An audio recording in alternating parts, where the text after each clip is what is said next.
Il y a quelques années, je me sentais fatigué, j'avais encore cette vision vraiment très d'optimiser ma performance, et je me suis intéressé un peu à la complémentation alimentaire, dont le magnésium. Et bien souvent, quand la science et la santé touchent au marketing, quand tu creuses, tu t'aperçois des enjeux derrière et de la connerie des fois qu'on te fait gober. Car oui, c'était le cas à l'époque et ça l'est toujours aujourd'hui, la plupart des magnésiums qu'on te fait ingérer ont comme principal effet de fluidifier tes selles, c'est-à-dire autrement dit, de te donner la chiasse. Et dans cette vidéo, je vais te décortiquer des exemples concrets, que ce soit parmi tes influenceurs préférés ou même des pharmacies, pour mieux différencier les magnésiums entre ceux qui nourrissent tes cellules ou ceux qui finissent dans tes toilettes. Moi, c'est Jules Sora, kinésithérapeute, préparateur physique et cognitif et enseignant dans l'art du mouvement. Bienvenue dans cette petite vidéo où on va décrypter le cas du magnésium, qui illustre bien sûr un état d'esprit général autour des compléments alimentaires, mais pas que. Tu sais, ces petits concentrés d'espoir vendus comme des vérités scientifiques, alors qu'en vérité, ils répondent à une seule logique. Tu veux un produit miracle?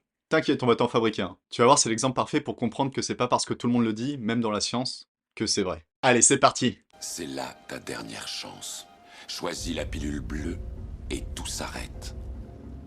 Choisis la pilule rouge, tu restes au pays des merveilles. Petit rappel, ce qui rend un magnésium efficace, ce n'est pas seulement la quantité de magnésium dans ta gélule, mais sa forme chimique, sa solubilité dans l'eau, sa capacité à être digéré, d'où l'histoire des problèmes de toilette, et enfin sa capacité à entrer dans la cellule. Parce que c'est ça qu'on veut au final. Et ça, c'est pas vraiment une zone de flou scientifique. On sait très bien discerner aujourd'hui quel type de magnésium est efficace et quel type de magnésium ne sert presque à rien. Je me permets de te décrire brièvement le haut du panier. On y retrouve le biglycinate de magnésium, qui est très bien absorbé par le corps, on parle de 70 à 90% d'absorption, très bien toléré digestivement, et lié à la glycine, donc avec un effet apaisant. Globalement, un magnésium idéal pour le stress, la fatigue, les troubles du sommeil. Ensuite, on trouve aussi le citrate de magnésium, très bien absorbé, 30 à 40%. Peut-être un peu plus laxatif, mais c'est un magnésium qui agit plus rapidement sur la détente nerveuse et musculaire, qui soutient le transit aussi. Dans les magnésiums qui s'assimilent bien, on pourrait aussi citer le malate de magnésium, mais également le thréonate de magnésium qui, lui, est beaucoup plus connu pour son impact direct sur le cerveau, intéressant pour les problèmes de focus, les troubles cognitifs. Bref, ça fait déjà 4 types de magnésium qui sont vraiment connus pour avoir de vrais effets sur tes carences. Si tu n'es pas capable de retenir ces noms, ne t'inquiète pas, tu ne vas probablement pas les trouver sur le magnésium que tu consommes à la maison. Et oui, parce que la plupart des produits vendus en pharmacie ou sur le net sont faits principalement à partir d'oxyde de magnésium, qui a très peu d'impact sur ton corps, en tout cas sur tes carences, parce que l'impact principal qu'il a, par contre, c'est qu'il est extrêmement laxatif. Voilà tout ce que tu peux tirer, grosso modo, de l'oxyde de magnésium. Sinon, il s'assimile très mal. On parle d'une assimilation autour des 4%. Je te rappelle, le biglycinate, c'était 70 à 90%. Et pourtant, c'est la forme la plus utilisée en pharmacie. Pourquoi? Forcément, tu t'en doutes. Parce que c'est du magnésium marin, ça coûte pas cher. On te met quand même le mot marin parce que ça te rappelle la mer, la nature, tu dis: «Oh, c'est un produit naturel, c'est top». Que dalle. Encore une fois, ça va peut-être juste t'aider à aller aux toilettes plus facilement. Et pour autant, on se dit que bien sûr que les formations ont tout ce genre d'infos. Je suis pas allé creuser très loin pour trouver ça. Et là, je te parle pas non plus d'études qui viennent de sortir. Je pense que déjà, j'avais lu ça 10 ans auparavant. Et pourtant, si je tape acheter du magnésium en ligne, que je clique sur le premier lien, qu'est-ce que je trouve? Un produit uniquement composé d'oxyde de magnésium. Et c'est le cas de 80% des produits vendus en pharmacie. Pourquoi? Bien entendu, parce que ça ne coûte pas cher. Et en faisant ces recherches, je me suis posé la question si les influenceurs étaient beaucoup mieux.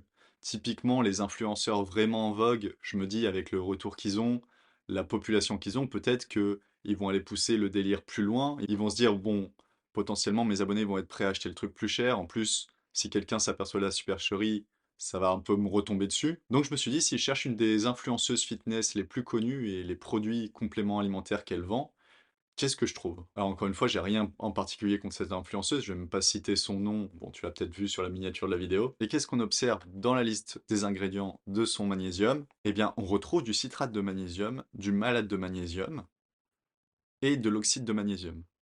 Ok, là on est tenté de se dire, bon, il y a de l'oxyde de magnésium, mais quand même il y a du malate, du citrate, donc des magnésiums qui sont bien plus assimilables, finalement peut-être un produit équilibré. Sauf que quand tu te penches sur la quantité de chacun de ces magnésiums, tu t'aperçois très vite qu'il y a 4 fois plus d'oxyde de magnésium que des autres magnésiums. Et là, encore une fois, je n'ai rien contre cette personne, mais on ne peut pas me dire que c'est une formule qui est optimisée pour ton corps, pour ton apport. C'est clairement une formule qui est optimisée financièrement. Clairement, l'oxyde de magnésium, très peu cher à produire, te permet de gonfler le grammage de ton magnésium général. En gros, on te dit on te vend beaucoup de magnésium, mais comme il y a beaucoup d'oxyde, c'est un peu comme quand tu achètes un paquet de chips et la moitié c'est de l'air. Là, en l'occurrence, plutôt les trois quarts. Et ne soyons pas dupes, le citrate et le malate sont plus là pour un aspect marketing. Ils sont là pour dire regarde, on t'a mis des éléments biodisponibles, on s'est intéressé aux produits, mais au final, ils sont là en quantité qui sont pas suffisantes pour être vraiment intéressantes. Sans te donner des chiffres hyper précis, je suis pas non plus pharmacien, mais de ce que je vois sur internet, une dose utile de biglycinate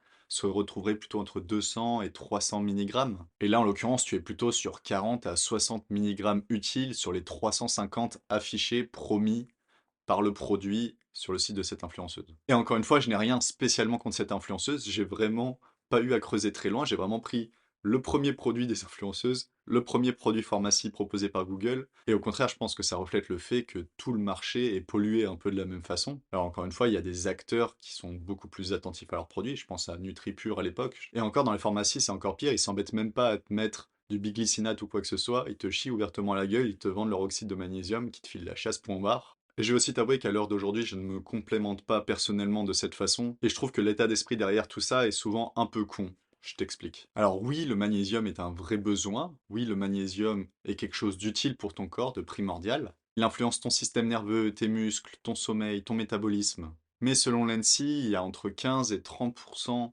des Français qui seraient carencés, donc déjà, c'est pas tout le monde, et puis ce sont des légères carences, pas des trucs qui détruisent ton équilibre de vie non plus. Et t'imagines bien que sur ces 10 à 30% des Français, on retrouve énormément de personnes qui ne consomment pas de légumes, qui ont une alimentation un peu dégueulasse de base. Donc avec un peu de recul, tu t'aperçois vite que la plupart des carences en magnésium ne sont pas dues au fait qu'on en manque crucialement dans notre alimentation, mais plutôt juste de personnes qui s'alimentent de la mauvaise façon. Et le problème sur lequel on retombe tout le temps, et c'est de nouveau le cas avec les compléments alimentaires, c'est qu'on te vend une solution immédiate, instantanée, avec des doses qui ne comblent pas toujours ton déficit réel, des formes peu assimilables, comme on vient de voir, et surtout une promesse démesurée par rapport à l'enjeu que ça représente. Que ça va révolutionner ton stress, révolutionner ton sommeil avec une simple gélule à absorber, sauf que les études autour de ça sont souvent très variables déjà, et elles concernent des personnes profondément carencées, pas un être humain lambda. Bref, c'est pas toujours une question, je dirais même que c'est très peu une question de manque dans l'assiette. Si t'as du mal à dormir, si tu te sens tout le temps fatigué, c'est sans doute plus dû à des problèmes de stress chronique, de sport trop intensif, d'alcool, de mauvaise récupération, de mauvaise alimentation. Et là, c'est comme d'habitude, comme toujours, et l'être humain ne changera pas là-dessus, c'est toujours plus difficile de remettre en question son hygiène de vie que de dire ok c'est bon je passe à la pharmacie acheter une gélule. Et ça t'inquiète que le business l'a bien compris. Voilà, c'était le petit sujet du jour, n'hésite pas à liker, à t'abonner à la chaîne pour nous soutenir. On va continuer à sortir des vidéos, donc reste connecté. Et sur ce, à très vite.